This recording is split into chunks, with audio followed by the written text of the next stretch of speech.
Weddings are supposed to be the one day where everything, just for a moment, feels perfect. Where love wins, families unite, and you dance under fairy lights without thinking about anything but the next step. But that's not always how it goes, especially when your family thinks your happiness comes with conditions. My name's Landon.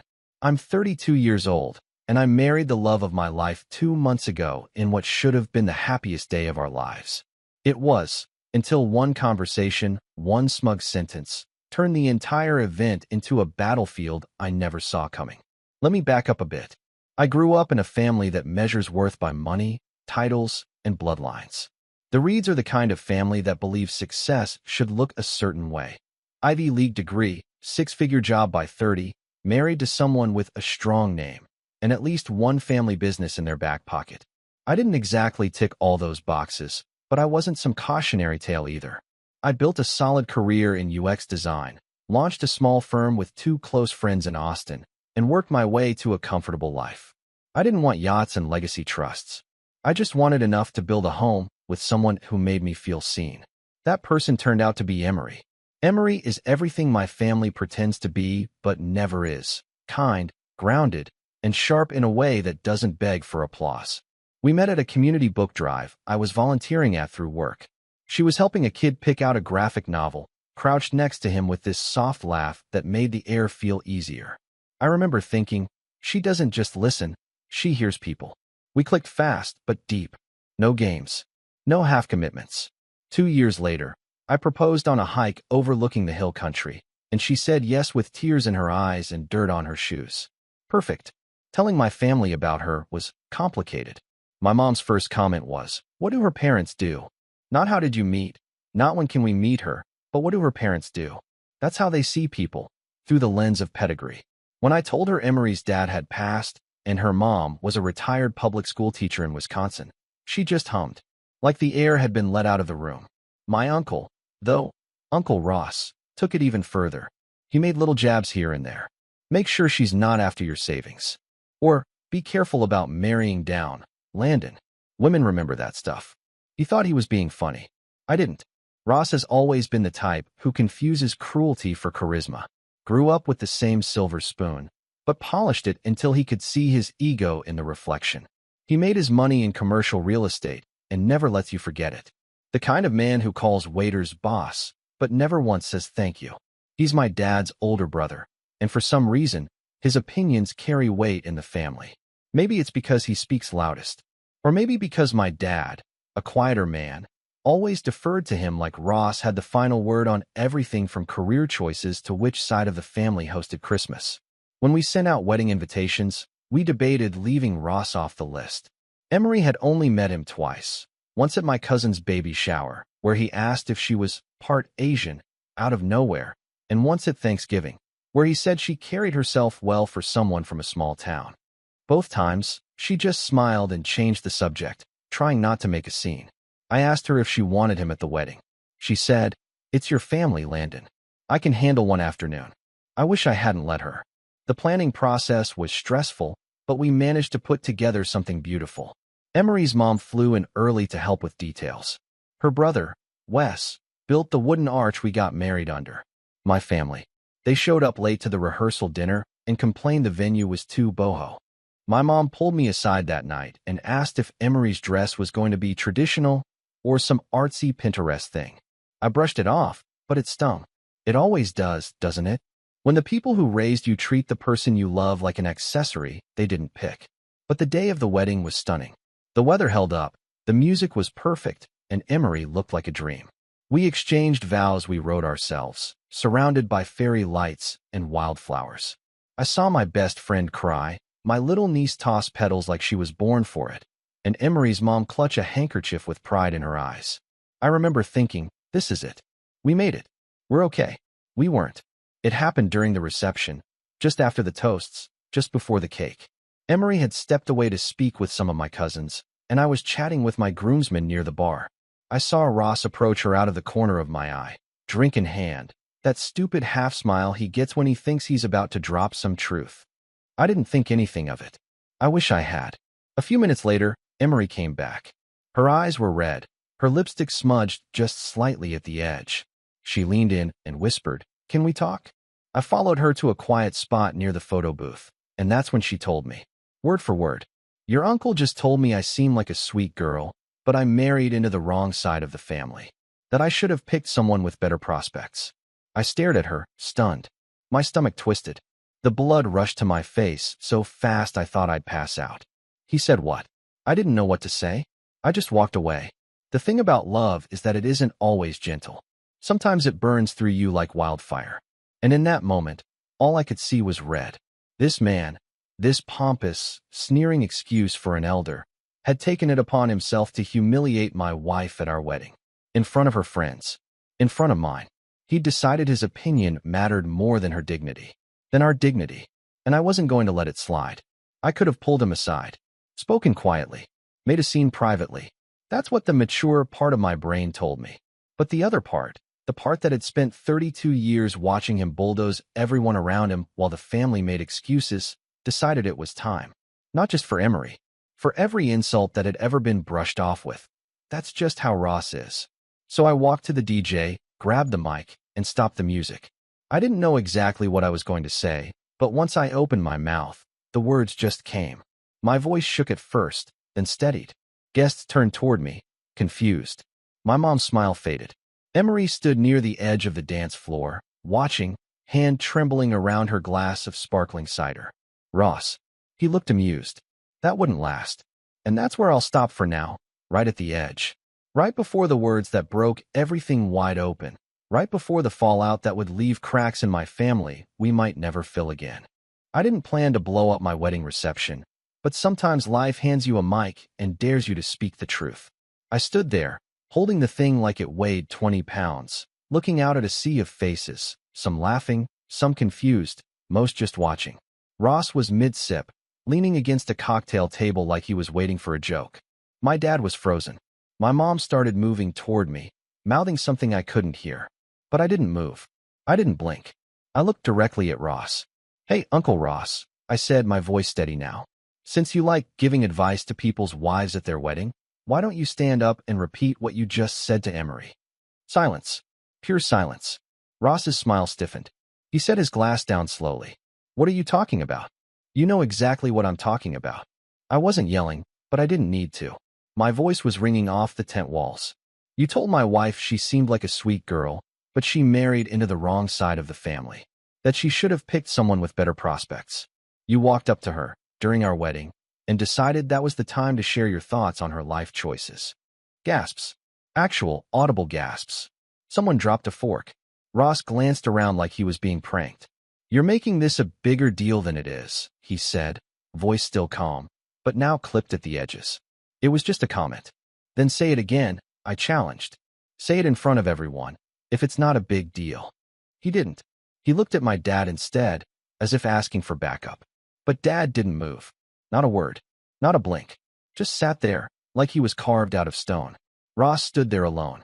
I turned back to the crowd. "We invited you here to celebrate with us. To support us. Not to judge or tear us down. And if anyone thinks it's okay to disrespect my wife, on our wedding day, you can see yourself out." Then I turned back to Ross and said the words I'd been holding back for years. "You've bullied your way through every family event like your money makes you untouchable. But today, you're not. Get out." The silence that followed wasn't awkward. It was electric. Emery was behind me now. I could feel her hand slip into mine. She didn't say anything. She didn't need to. Ross didn't storm out.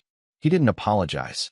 He just scoffed, shook his head, and walked out with that same arrogant air like he still had the upper hand. But he didn't. Not anymore. I thought that would be it. That maybe, it would finally be the moment my family woke up and realized enough was enough. But I underestimated the loyalty of old money and old grudges. The fallout started less than an hour later. It began with whispers, my Aunt Delia, Ross's wife, muttering to my mother, "He's always been dramatic. This is embarrassing." Then my cousin Jared, Ross's son, came up to me near the catering tent and said, "Man, you didn't have to humiliate him like that. Could have just pulled him aside." I didn't argue. I just said, if he didn't want to be humiliated, maybe he should have kept his mouth shut. Jared shook his head like I was the unreasonable one and walked off. That night, After the last of the guests left, and we were sitting in our honeymoon suite with tired feet and uneaten slices of cake, my phone started buzzing. Text from my mother, my father, even my older sister, Margot, who hadn't said 2 words to me in months. Mom, you ruined the reception with that outburst. Ross was just joking. You embarrassed the whole family. Dad, let's talk when you cool off. Ross didn't mean it that way. Margot, not everything has to be a public takedown. Grow up, Landon. I showed the texts to Emery. She didn't say anything at first, just scrolled through them slowly, blinking too fast. Then she looked up at me and asked, "Do you regret it?" I shook my head instantly. Not even a little. She nodded, but her mouth tightened. Then I won't either. But the thing about words is, they echo. Especially in families like mine, where image is everything and silence is currency. Within days, the narrative began to shift. I was sensitive. I overreacted. Ross just made a comment. Suddenly, I was the problem. Not the man who told my wife she married beneath herself, but me, for calling it out. We came back from our honeymoon to a flurry of passive-aggressive messages and one very awkward family lunch that my mother insisted on hosting to clear the air. I didn't want to go, but Emery said, "Let's just get through it. Then we know where we stand." The lunch was at my parents' house. My mom made lemon chicken, her default peace-offering meal, and set the table with the fancy plates, like we were pretending everything was fine. Ross wasn't there, but his presence hovered over every polite sentence. "We all just want to move forward," Mom said, cutting into her chicken like she wasn't slicing open my patience. Emotions were high. It was a beautiful wedding, and sometimes people say things they don't mean. I set down my fork. He meant it. Dad cleared his throat. Ross has always had a blunt way of speaking. He called me a mistake, Emery said quietly, not raising her voice, not crying, just stating it like a fact. To my face. At our wedding. Mom gave a tight smile, like Emery had just said something slightly offensive at a dinner party. He didn't say that. No, I cut in. But he meant it. And you know it. That was the moment. That shift in the room where I realized, really realized, that they weren't going to back me. That they weren't interested in truth, or healing, or even understanding. They just wanted things back to normal. For me to smooth it over, say it was a misunderstanding, pretend it didn't matter. But it did. The real betrayal came a few days later. I was in the middle of a client call when I got a notification, an Instagram tag. I clicked it, assuming it was one of our wedding guests posting late photos. It wasn't. It was a post from Margot. A carousel of family photos with a long caption about forgiveness, family unity, and how one bad moment doesn't define a lifetime. She tagged me. She tagged Emery. She even tagged Ross. I scrolled through the comments. People were chiming in, friends, extended relatives, even some of Ross's business partners, saying things like, "Family first. Love conquers all. Proud of you for being the bigger person, Margot." It made my skin crawl. They were rewriting the story. Publicly. They were painting me as the black sheep who threw a tantrum and caused a rift. Emery as the outsider who couldn't handle a joke. Ross as the misunderstood patriarch who meant well. I didn't even have to check. Emery had seen it too. She didn't say anything when I got home. Just handed me her phone with the post already open. Then she asked the question I'd been dreading. "Landon, what do we do now?" Because she knew. We both knew. That this wasn't just about a comment anymore. This was about loyalty. About truth. About whether we were going to swallow it and move on, or draw a line in the sand that might not ever be erased. And that's where things really began to unravel.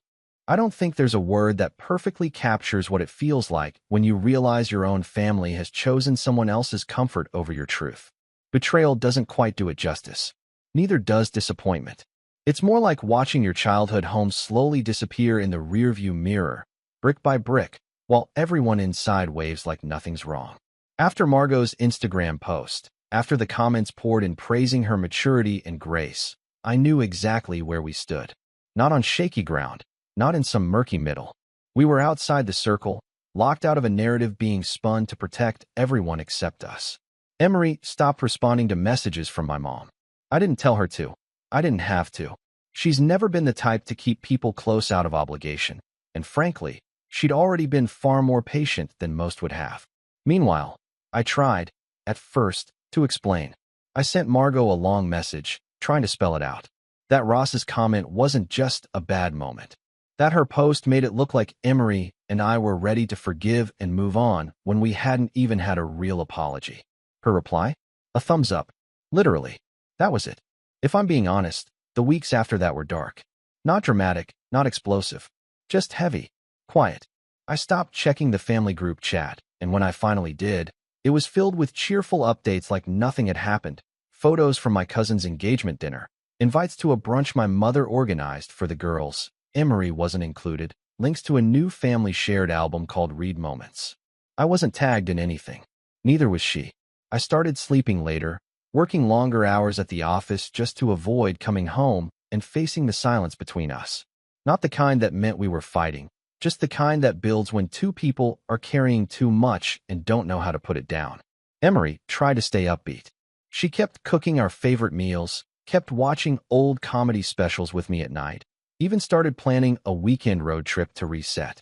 But I saw the tiredness in her eyes. The way her laughter didn't quite reach her face anymore. I knew it was my turn to lead us out of that fog, but for a while, I didn't know how. That changed with a phone call. It was from Wes, Emery's brother, a mechanic who runs his own shop out in Madison and once rebuilt an entire transmission in our driveway, just because Emery mentioned my car was acting up. He's quiet, but solid. The kind of guy who lets actions speak first. He called one Friday evening, right as I was about to leave work. "You got a second?" he asked. "Yeah," I said, dropping back into my chair. "Everything okay?" He was silent for a moment. Then, "She called me. I didn't need to ask who." "My mom," he said, filling in anyway. "Apparently she saw some Facebook comment about your wedding. Something about Emery crying. She didn't know what happened until now." I closed my eyes. "And she's pissed." That surprised me. She said if your family thinks they can treat her daughter like that, and then plaster her face on their social media like everything's fine, they're out of their minds. He chuckled under his breath. She also said, and I quote, "If Ross Reed ever breathes near my daughter again, I'll break his nose with a salad fork." That made me laugh for the first time in days. Like, really laugh. "Listen," Wes continued, "I've stayed out of it 'cause Emery asked me to. But I've seen how it's weighing on both of you. And I just wanted to say, your family might be acting like you did something wrong, but you didn't. You did what every guy should do. You stood up for her. Don't let them make you feel crazy for that." That conversation flipped a switch. Not instantly, not like some magic movie moment. But it started something. A shift. The fog didn't clear, but I realized I could move through it. That weekend, I sat down with Emery. Really sat down. No phones. No distractions. "I know I've been off," I told her. "I haven't been handling this well." She looked at me, eyes soft but wary. "You've been trying to carry it alone. I didn't want to dump more on you." "Landon," she said, taking my hand, "we're married. We're not just building a life together. We're building us. And you don't have to protect me from this. I just need you with me." That conversation didn't fix everything, but it reminded me why we did all of this in the first place. Why we said yes. Why we chose each other. So I started showing up again, not for them, but for us. I stopped checking my family's pages. I deleted the group chat. I started going to therapy, something I'd put off for years, telling myself I didn't need it. I did. Badly. It helped me see the roots of all of this.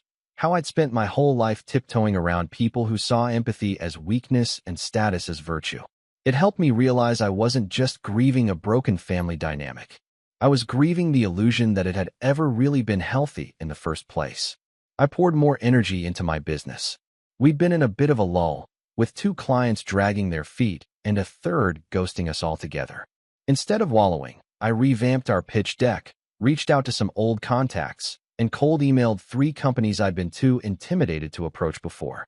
One of them, a sustainable furniture startup out of Oregon, responded within 48 hours. We landed the contract the next week. It was our biggest project to date. I told Emery by taking her out to dinner at the same food truck lot where we had our third date. She wore the same green jacket she'd worn that night. I remembered because it had a little tear in the sleeve, and she'd stitched it herself with dark blue thread. "We're gonna be okay," I told her over tacos. "Actually, better than okay." She smiled, that real kind of smile, and said, "I never had any doubt." It didn't stop the pangs. Sometimes I'd see a family photo online or get a notification that someone from the Reed side tagged me in something, only to click and see they'd tagged the wrong Landon Reed. Other times, I get an email from a cousin I hadn't spoken to in years, pretending nothing happened. Hey, hope you and Emery are doing well. Are you coming to the lake house this summer? No, we weren't. But here's the thing about loss. When you stop clutching the broken pieces of what was, you make room for what can be. We started building our own traditions. Sunday morning walks to the farmer's market. Monthly game nights with Emery's co-workers.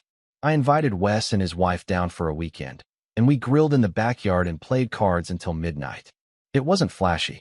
It wasn't Instagram-worthy, but it felt right. And the more I invested in the life we were creating, the less I cared about the one I left behind.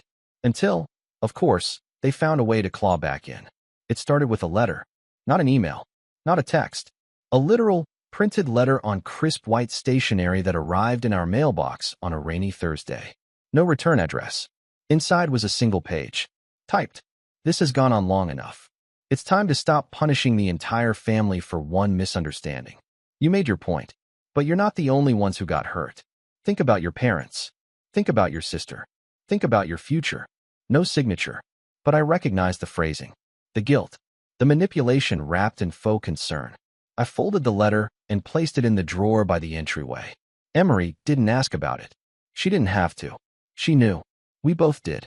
But it got me thinking. They hadn't let go. They hadn't moved on. They were just waiting for me to crack. For me to reach out and make amends. To play the prodigal son who finally came to his senses. And that's when I realized. I'd been playing defense. Dodging their attacks. Patching up the damage. Hoping it would all fade into the background eventually. But maybe it was time to stop hoping. Maybe it was time to do something. That thought stayed with me, quiet, patient, sharpening itself in the background, until an unexpected opportunity opened a door I never saw coming. And once it did, I knew exactly how to walk through it. The letter sat untouched in our entryway drawer for a full week. I didn't respond, didn't bring it up, didn't even mention it to Emery. But I read it at least 5 times. Not because I was hurt, but because I was studying it. Every line was crafted with precision, with the kind of phrasing meant to sound innocent until you read it again. You're not the only ones who got hurt. That one stuck with me, because it was never about us getting hurt. It was about us fighting back. That was the real offense. I was done playing the quiet son, done letting their version of the story dominate. Because while they played nice on social media and gossiped behind closed doors, I was out here actually living my life. And for the first time in a long time, I had something they couldn't touch: independence. Emery and I weren't just surviving without them. We were thriving. The new contract with the Oregon startup had doubled our revenue for the quarter. Emery had been offered a senior editor role at a publishing house she'd admired for years. And we were starting to talk, really talk, about buying a home. Somewhere outside the city. Somewhere we could start fresh. And then, as if fate had a twisted sense of humor, the opportunity landed right in my inbox. It was an email from a property agent I'd worked with once before, someone who occasionally sent me listings that fit my investment portfolio. I dabbled in real estate for a while, picking up undervalued properties, renovating, and renting them out.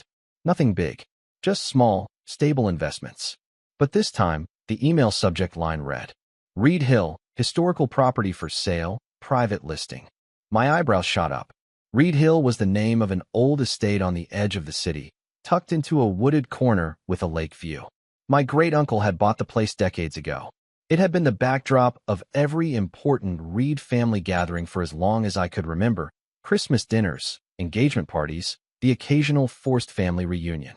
It wasn't owned by my parents or Ross, but by a distant cousin named William who had lived in Europe for years and rarely returned. Apparently, William was finally cashing out. Quietly. No family bidding war. No offers passed around the group chat. He just wanted to sell, and he was open to anyone who could pay the asking price. I stared at the listing for a long moment, heart thudding. The asking price was steep, but not out of reach. Not anymore. I knew if I bought it, I wouldn't just be purchasing land or a house. I'd be holding the crown jewel of Reed family nostalgia. The place my mom once called our legacy. The place Ross used to brag about to his friends, acting like he owned it just because he hosted a 4th of July barbecue there once. The place where Emery and I were conspicuously not invited the year before we got married, because, as my mother had said, it was just going to be family. I called the agent within the hour. By the next morning, I'd put in an offer. Full price. No contingencies. In cash. It was accepted that same afternoon. I didn't tell anyone for 2 weeks. Not Emery. Not Wes. No one. I needed time to think. Not about whether I'd done the right thing. I knew I had. But about what to do with it. That's when the setup began. The first step was subtle. I asked the agent to update the online property records immediately, making my name the listed owner. Public databases take a while to update, but there are ways to speed things up if you know where to look. I wanted it to be discoverable, not announced.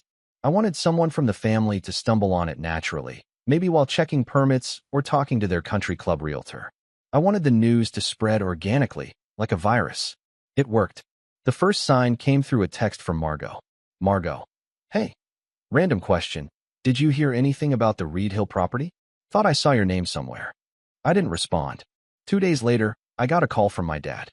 I didn't answer that either. By the end of the week, my mother had sent an email. A full email, not just a message. Landon, we were hoping to reach you about something important. Could we speak sometime this week? It's regarding Reed Hill. I didn't reply. Instead, I made an appointment with a landscape architect and started drafting renovation plans. Not just cosmetic upgrades. I was going to reshape the property from the inside out. Tear down the guest house that Ross used to stay in every summer. Expand the gardens where they once posed for family photos. Build a new wraparound deck facing the lake, something Emery had always dreamed about. This wasn't going to be their estate anymore. It was going to be ours. But I wasn't done. The next step was psychological. I reached out to a friend of mine, Darren, who ran a local event management company. Darren owed me a favor from years ago when I helped him design a pitch deck that landed him a major hotel partnership. I told him I wanted to host a private event at Reed Hill. Something small, elegant, just enough to catch attention. He was more than happy to help. We scheduled the event for early spring, just warm enough to host something outdoors. I called it a seasonal evening gathering, intentionally vague. I invited a mix of people, Emery's family, close friends, business partners, and a few colleagues from my firm. I made a public Facebook event set to friends of friends visibility and tagged a handful of people I knew had mutuals in the Reed family circle. I didn't invite a single Reed, but I made sure they'd see it. The event photos were everything I wanted them to be. Candles on the lawn, soft string music drifting over the lake, warm lighting on the old stone walls, Emery laughing in a navy blue dress as her mom toasted us with a glass of Prosecco. I hired a professional photographer and posted the album the next morning with a simple caption, "Grateful for this new chapter." The fallout was instant. Ross called me within 24 hours. I didn't answer. My mom sent another email. We would appreciate the courtesy of a conversation before making any drastic changes to family spaces. My dad, the most silent of them all, texted me a single line, "You've made your point." But I hadn't. Not yet. Because the final piece of the setup was still in motion. I started organizing a retreat, a long weekend getaway for small business owners and creatives. Something relaxed and collaborative. I called it the Hill Sessions. I built a website. I crafted an invite list. I even contacted local caterers and guest speakers. The idea was simple. Transform Reed Hill into something useful. Something ours. No more Christmas dinners with plastic smiles and silent wars across the table. This was going to be a place for building, not pretending. I told Emery about it one night while we were sitting on the new dock. She blinked at me for a moment, then let out a soft laugh. "You're really doing it, huh?" she asked. "Doing what?" "Taking the whole thing back." I shrugged. "Not for revenge." She tilted her head. "No, no," I said, smiling faintly. "For us." She leaned into me then, head on my shoulder, and said, "Then let's do it right." But here's the thing about revenge. Sometimes it doesn't need to scream. Sometimes it just needs to exist.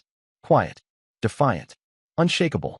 And as spring approached, and word spread, and the Reed name started to fade from the hill that once bore it, I knew the final blow was coming. I just had to wait for the perfect moment to deliver it. I waited 3 full months before inviting them. The Reed Hill property had undergone its first wave of renovations by then.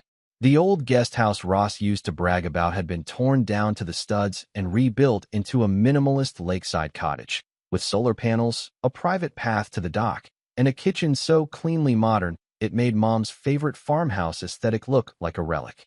The main house had been stripped of every dusty oil painting, every smug family portrait, every reminder that the Reeds once ruled this place like it was a throne room. It was ours now, not just by paperwork, but by presence. The retreat, the Hill Sessions, was a resounding success.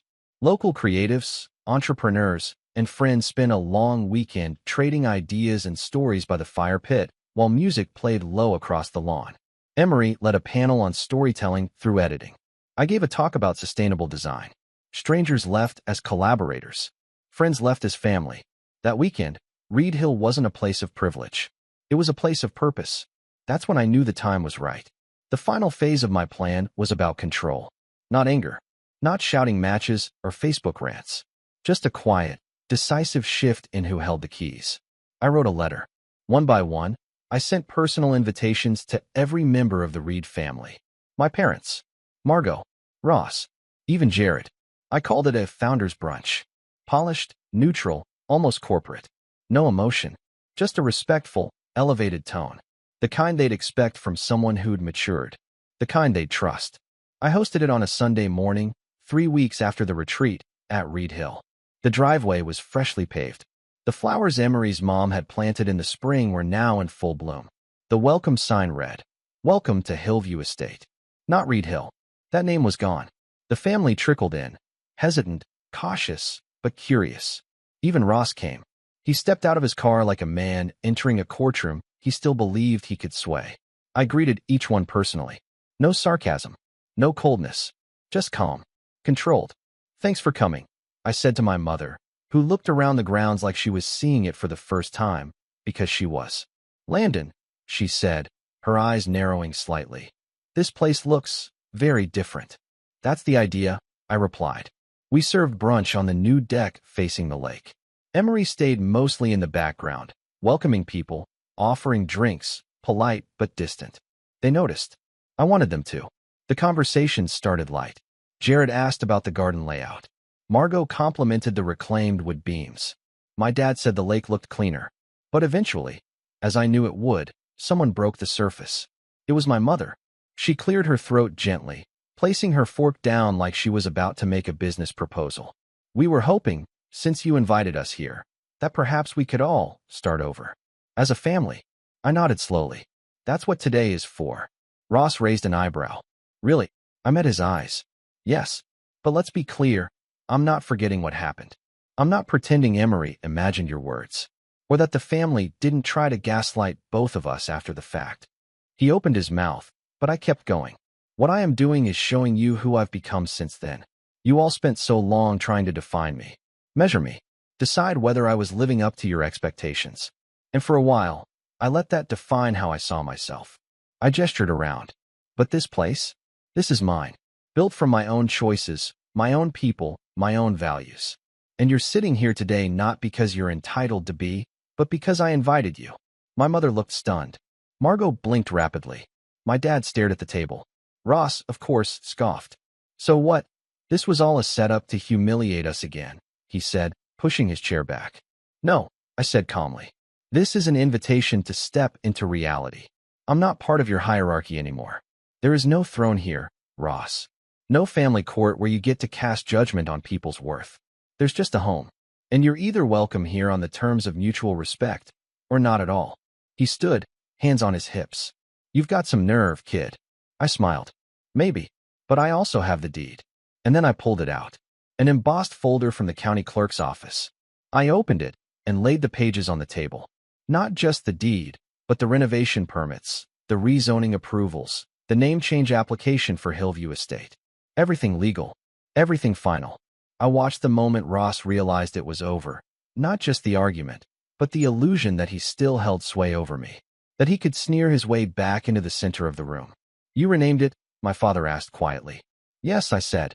"The Reed name doesn't live here anymore." There was a long, ringing silence. Then Emery stepped forward, holding a tray of drinks. She offered one to my mother first, an act of grace I didn't ask for, but one that only deepened the contrast between the woman I married and the family I came from. My mother hesitated, then took it. Ross didn't. He turned, muttered something about wasting his time, and walked off toward his car without another word. No one stopped him. The brunch continued, but lighter now. Less stiff. More real.